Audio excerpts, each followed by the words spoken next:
frequently hear from teenagers and young adults who have been through very traumatic experiences that they feel as if they are reliving those experiences over and again. Whether it's bullying, abuse, loss, or instability, trauma doesn't always stay in the past. For many teens and young adults, the end of a difficult experience, whether it's abuse or whether it's a childhood marked by instability, it doesn't always stop the impact of trauma. Trauma remains in the body, in the mind, shaping how we define ourselves and other people. So why does it feel like previous experiences keep replaying themselves, even when these young people are so desperate to change the channel? Why does trauma refuse to stay in the past?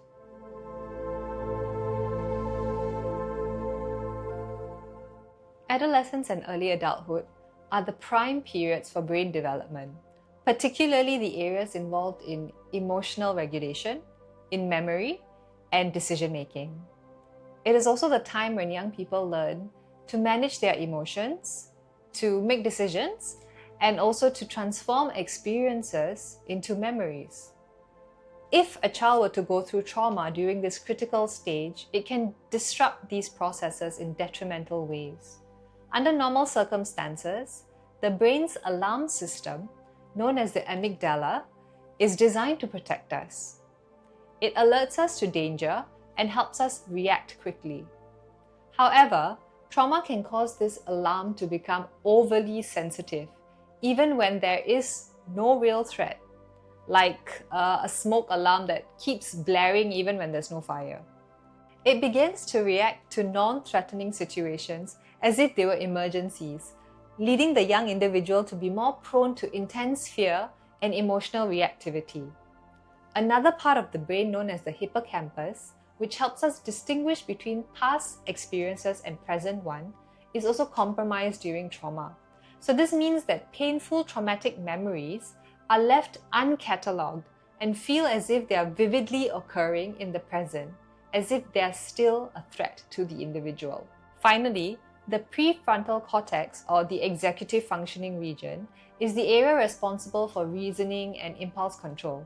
It can become overwhelmed by traumatic stress, making it harder for the individual to make decisions and regulate their emotions. So taken together, all these disruptions in brain development mean that even years after a traumatic event, one might feel unsafe, as if they're still in danger, because their brains has not really fully processed that trauma yet.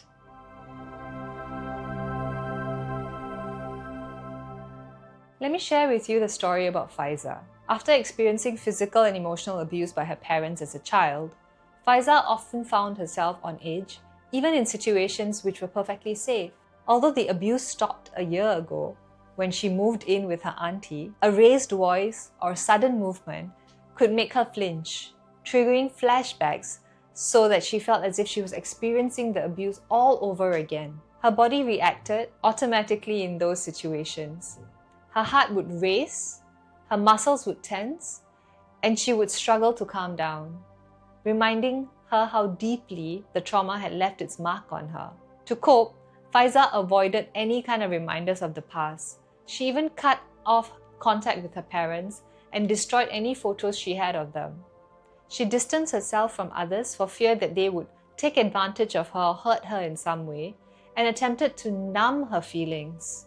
While these strategies provided temporary relief from the crippling anxiety she frequently experienced, they also left her vulnerable and exacerbated her trauma symptoms.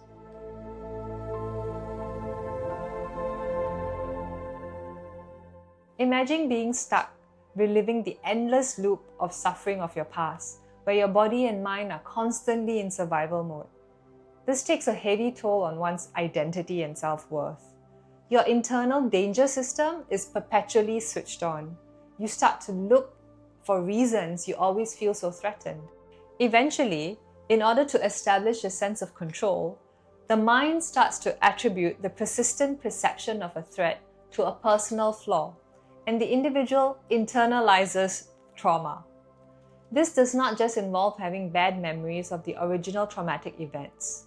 It includes absorbing the event into your very identity as a means of self-protection, creating beliefs such as, It was my fault. I did it because I'm not perfect. I'm not safe because I'm weak and I cannot protect myself. I'm unlovable and therefore I'm abused and people have left me and hurt me. Without therapeutic support, these beliefs become entrenched and influence the way the young person perceives any new experience, relationship, or any challenge or any worldview. The good news is that these beliefs are not set in stone. They are responses to a painful past and they can be reshaped.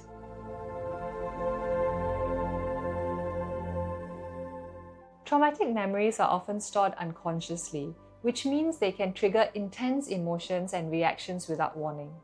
This lack of control makes it difficult to manage the resultant distress, thereby stifling progress in healing. There are many ways that therapy can help trauma. Therapy can help clients integrate traumatic events and understand them, enabling them to begin the healing process. Some therapists use techniques to help clients reframe their thoughts and regulate difficult emotions, providing effective coping strategies to manage trauma-related symptoms and progress in healing. Trauma memories will remain, unfortunately, but these memories will have less power over the individual and their emotions.